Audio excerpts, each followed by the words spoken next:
Nous sommes dans une situation extrêmement difficile. Et de ce point de vue, le rapport Gallois fait un bilan sévère des 10 dernières années. C'est vrai, oui. Nous avons perdu des parts de marché, notre industrie... 10 dernières années, vous étiez au pouvoir, Alain Juppé. Oui, c'est vrai, oui.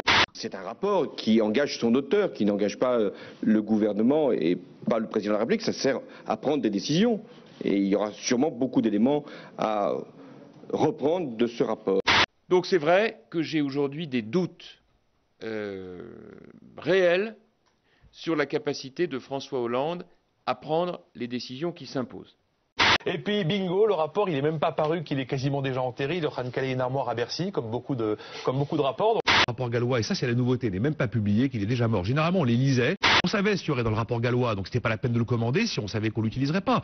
Je pense qu'on est encore dans une nouvelle séquence politique d'impréparation, où je vous avouerai que les mots me manquent un petit peu.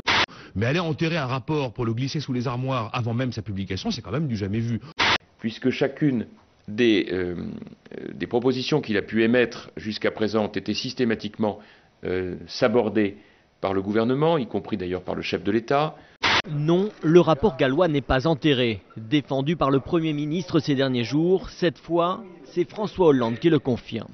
Parce que malheureusement, on sait ce qu'il y a dedans et on sait que le gouvernement prévoit de faire exactement le contraire de ce qu'il y a dedans.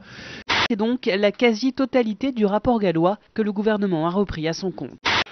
Le gouvernement a refusé de jouer la carte de la TVA, qui était pourtant économiquement la plus efficace. L'autre moitié proviendra d'une hausse de la TVA au 1er janvier 2014. Nous avons besoin de baisser les charges en France.